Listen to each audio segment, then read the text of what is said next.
Hello बच्चों। हम जो 12वीं क्लास का जो पॉलिटिकल साइंस है उसका जो पहला चैप्टर था शीत युद्ध का दौर, ठीक है। हमने उसका जो पहला पार्ट बनाया था, आज ये दूसरा पार्ट पढ़ने वाले हैं, ठीक है। तो वीडियो को आप अंत तक से देखिए, पूरा मजा आने वाला है, ठीक है। तो देखिए, द्वितीय विश्व युद्ध के गुट, ठीक है। जो द्वितीय विश्व युद्ध जो हुआ था, हमने पिछले वीडियो में बताया था कि 1939 में स्टार्ट हुआ था और 1945 तक ये द्वितीय विश्व युद्ध जारी रहा, ठीक है। यानी 1945 में द्वितीय विश्व युद्ध समाप्त हो गया, ठीक है। अब हम ये जानेंगे कि जो द्वितीय विश्व युद्ध हुआ था उसके समय दो गुट बना हुआ था। एक जो गुट था उसे मित्र राष्ट्र के नाम से जाना जाता था और जो दूसरा गुट था उसे धुरी राष्ट्र के नाम से जाना जाता था, ठीक है। एक पहला जो गुट था उसे मित्र राष्ट्र के नाम से जाना जाता था और जो दूसरा गुट था उसे धुरी राष्ट्र के नाम से जाना जाता था, ठीक है। अब रही बात, ये जान जाते हैं कि मित्र राष्ट्र में कौन कौन से देशों का नाम आता है। तो सोवियत संघ, फ्रांस, ब्रिटेन, संयुक्त राज्य अमेरिका, इनको मित्र राष्ट्र के नाम से जाना जाता है और कई बार प्रश्न इससे पूछे गए हैं, ठीक है।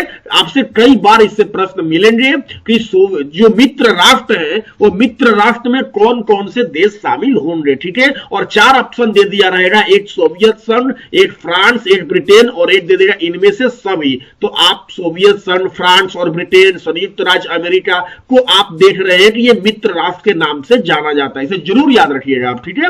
अच्छा, एक चीज और है कि जो धुरी राष्ट्र पढ़ते हैं, धुरी राष्ट्र में कौन कौन देश आते हैं, तो जर्मनी, जापान, इटली को धुरी राष्ट्र के नाम से जाना जाता है, ठीक है।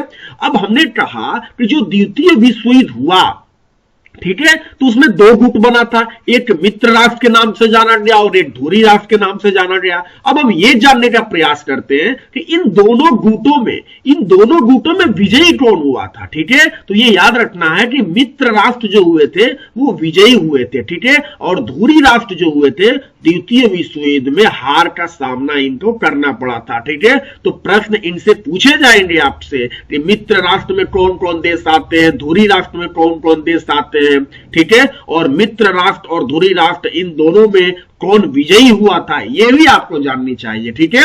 चलिए अब हम आगे चलते हैं और एक बात आपको हम थोड़ा सा यहां पर दिखा दे कि जो सोवियत संघ है और जो संयुक्त राज्य अमेरिका है, ये दोनों ही एक साथ जो मित्र राष्ट्र में ही थे दोनों, और दोनों एक साथ मुकाबला किए थे धुरी राष्ट्रों को, ठीक है। और फिर भी देखिए, जब द्वितीय विश्व युद्ध समाप्त होता है तो सोवियत संघ और अमेरिका यानी संयुक्त राज्य अमेरिका, इन दोनों के बीच में 1945 से 1991 तक शीत युद्ध जारी रहता है, ठीक है। तो हम आगे अब देखेंगे कि आगे और क्या चीजें हम पढ़ने वाले हैं। देखें, तो इसमें लिखा है कि जो द्वितीय विश्व युद्ध का जो अंत हुआ वो कैसे हुआ, ठीक है। इसको जरूर जानिए बच्चे आप सभी लोग। तो द्वितीय विश्व युद्ध हमने कहा था कि 1945 में अंत हुआ। अब हम इस स्लाइड में यह जानने का प्रयास करते हैं कि आखिर में द्वितीय विश्व युद्ध जो है वो अंत कैसे हुआ, ठीक है। तो देखो, द्वितीय विश्व युद्ध का अंत जो है वो अगस्त 1945 में अमेरिका ने जापान के दो शहर, एक शहर का नाम था हिरोशिमा और दूसरे शहर का नाम था नागासाकी, ठीक है, इन पर परमाणु बम गिरा दिए थे। ऐसा कहा जाता है 6 अगस्त और 9 अगस्त को जो अमेरिका था वो जापान के दो शहर हिरोशिमा और नागासाकी पर परमाणु बम गिरा दिए थे और जापान को घुटने टेकने पड़े, यानी जापान पूरी तरह से टूट चुका, ठीक है। ये दो शहर जापान के हिरोशिमा और नागासाकी पर अमेरिका ने क्या कर दिया, परमाणु बम से हमला कर दिया बच्चे, ठीक है। अब आगे देखते हैं कि इसके बाद ही दूसरे विश्व युद्ध का क्या हो गया था, अंत हो गया। तो ये जरूर जानिए कि द्वितीय विश्व युद्ध, कोई पूछ रहा है आपसे कि द्वितीय विश्व युद्ध का अंत कैसे हुआ, तो आपको बताना चाहिए कि द्वितीय विश्व युद्ध का अंत इस तरह से हुआ कि अमेरिका ने क्या किया कि जापान के दो शहर हिरोशिमा और नागासाकी पर क्या कर दिया, 1945 में अगस्त का महीना था, 6 अगस्त और 9 अगस्त को हिरोशिमा और नागासाकी पर क्या कर दिया, परमाणु बम गिरा दिए, जिसे जापान पूरी तरह से टूट चुका और युद्ध क्या हुआ, वो रोक दिया गया, ठीक है।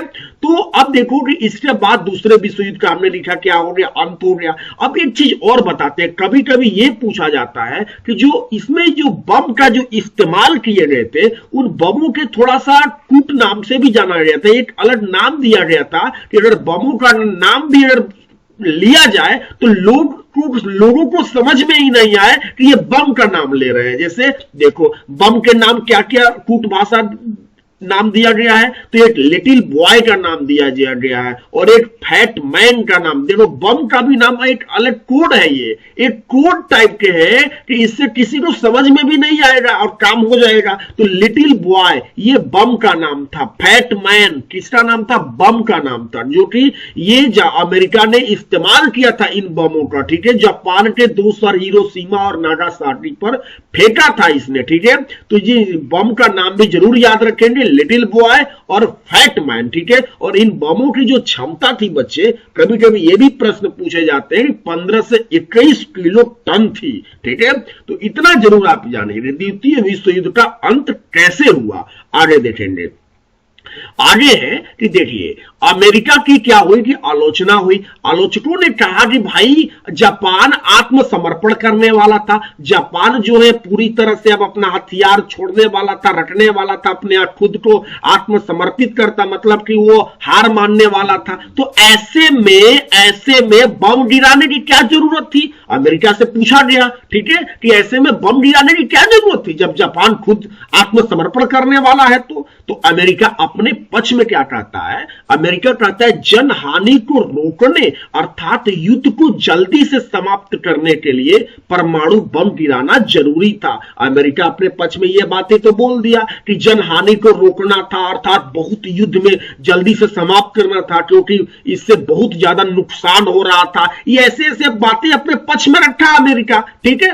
लेकिन एक बात मैं आपको बता दूं कि हमले के पीछे अमेरिका का दूसरा उद्देश्य था। हमले के पीछे उसका उद्देश्य यह था कि अमेरिका जो था वो सोवियत संघ को यह दिखाना चाहता था कि वही सबसे ताकतवर है। मतलब ये दिखाने के चक्कर में बेचारा जापान के 2 शहरों के ऊपर अमेरिका ने क्या कर दिया, परमाणु बम फेंक दिया। ये याद रखना है आपको सभी को कि अमेरिका ने जापान के 2 शहर हिरोशिमा और नागासाकी पर 6 अगस्त और 9 अगस्त 1945 में बम फेंका था और इसकी आलोचना हुई और अमेरिका ने अपने पक्ष में भी बातें रखी, लेकिन हमले के पीछे बचे उसका उद्देश्य कुछ और ही था, ठीक है।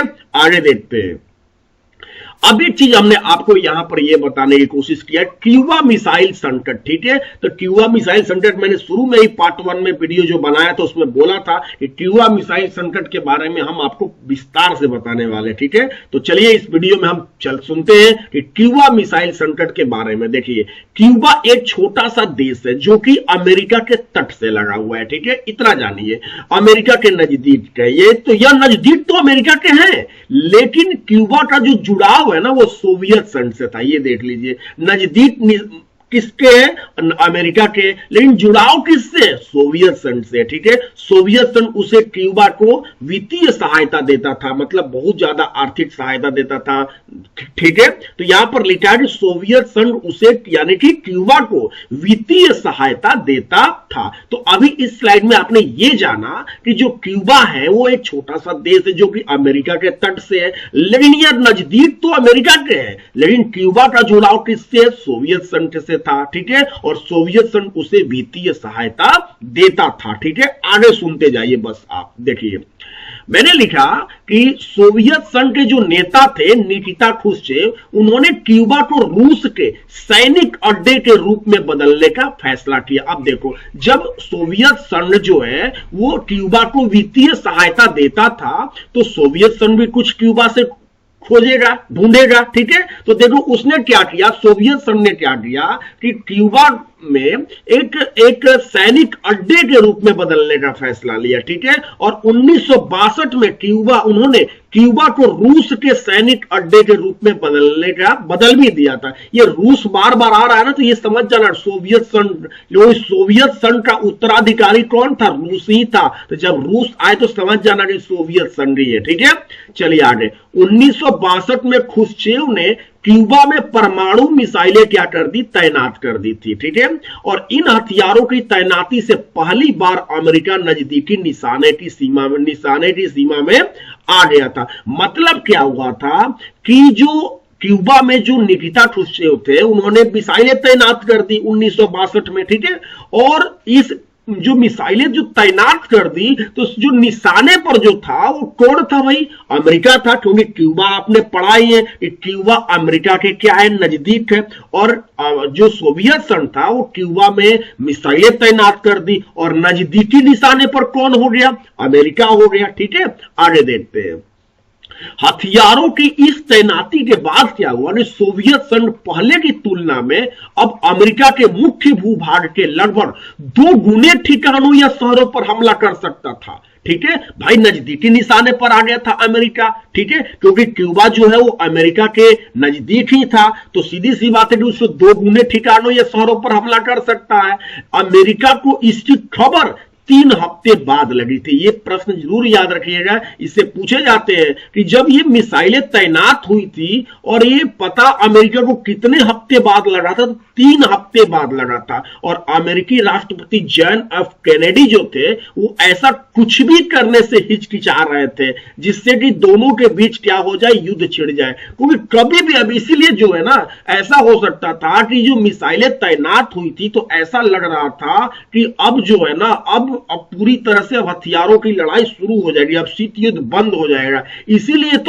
इसीलिए जो है ना, क्यूबा मिसाइल संकट को ही शीत युद्ध का चरम बिंदु के नाम से जाना जाता है। ठीक है, और रही बात, ये संकट किसके लिए था?